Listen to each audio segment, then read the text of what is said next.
when I've been talking about Ohio State fans have been a little bit upset because it feels like I'm down on them. You're still looking at a 10 or 11 win team. It just doesn't feel like it's going to be a potential national championship again. And fans are so caught up in ring culture that they can't just say, okay, we just won a national championship. We lost our offensive coordinator, our defensive coordinator, our quarterback, 2 running backs, defensive ends. Like we've lost so much actual production, and we're expecting to win a national championship again. Oh no, you're doubting us. You're talking down about us. You hate Ohio State. No, I just understand that putting a competent product out there every single year it is more important than winning a national championship every single year, because it's literally not even possible. Yeah, Ohio State is a very interesting case study with kind of the points that you certainly brought up there as well. It is going to be really tough to really recreate something like an Alabama or other dynasties throughout college football in today's modern age. Facts. Where you can't over-recruit. You cannot stockpile 5 stars for 2 years and have them sit or redshirt or whatever, and then they play 3 years from now. If a kid doesn't play and he gets a money offer to go $2 million, $3 million, whatever, maybe more, to go start somewhere else, he's going to do that. It's hard to be able to lose a ton of guys and then to be able to still be at that national championship type of level for them. But here's, when I think about Ohio State, out of all the guys they lost, I'm like, still got Jeremiah Smith, still got Caleb Downs. That's still going to be a nasty football team. I don't think there's any question about that. I actually think Ohio State, with Brian Hartline, of course, the former receivers coach, coming in to be the OC, and I've talked about this. I think Ohio State is going to be more like maybe their C.J. Stroud, Justin Fields. They're going to, I think, push the ball down the field a little bit more. You talk about those 2 running backs they lost. They bring in a transfer from West Virginia. C.J. Donaldson, I think it's going to be more of a compliment this year. They say a lot of great things coming out of Columbus about Julian Sayin, the 5-star in there as well. So I think this is going to be an offense that's really going to sling the football around. I think defense outside of Caleb Downs, that's going to be a question mark where some of these other guys really plug in for the Jack Sawyers and the JG. You're not going to have the #1 defense in the country last year and replace all of those players and the OC and the DC and be the #1 defense in the country. Might you have a top 15 defense? Probably. But I'm actually concerned about the Brian Hartline situation, because there's a difference in being a position coach and a head coach. I was talking to some coaches about this. It's actually harder, they said, to make the transition from position coach to coordinator than it is necessarily from position coach to head coach.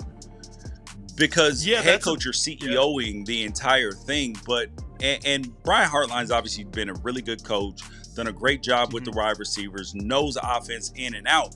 But this is going to be his first time calling plays. And calling plays is not just about your offense, it's about the sequencing of plays.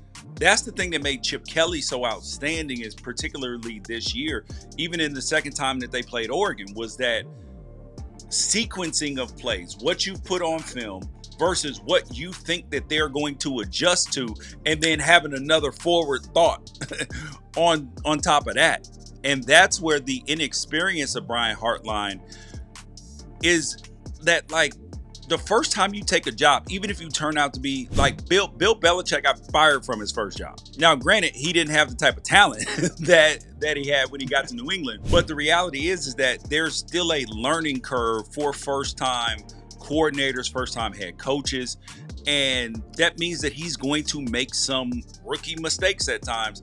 And Ohio State fans are just going to have to hope that it doesn't come in the biggest moments. And you talk about the biggest moments, their schedule shapes up really, really interesting because they start, I think it's game 1 where they play Texas. I can't remember exactly where the game is, but they got Texas, who's one of the national championship favorites for next season. Yep. Right off the bat, game 1. And you kind of mentioned the inexperience of Brian. And I talked about their game's in Columbus, I think. In Columbus. Okay. Like a lot of people saying good things about Julian Sayin, but you got a first-time quarterback and a first-time offensive coordinator, and you play Texas. You just said it's at home, and that's certainly a great thing to have. Yeah. But it is. August 30th.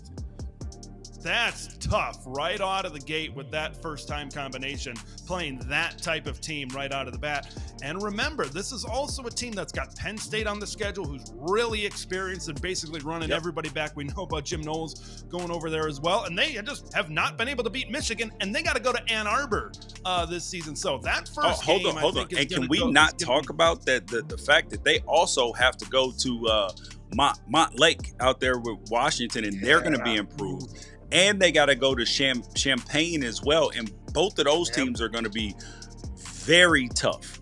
Like those are games that if you do not bring your A game, like that's where the Brian Hartline thing could show up, which is in those games, because you're not familiar calling defenses, plays against those defenses. Like, of course, you're familiar with the game plans and all of that stuff, but it's different when it's 3rd and 6. And you got to, in the first quarter, and you actually got to set up a play that you're going to call in the 4th quarter when it matters the most, because you had to put this look out the way then in the 4th quarter, this play works.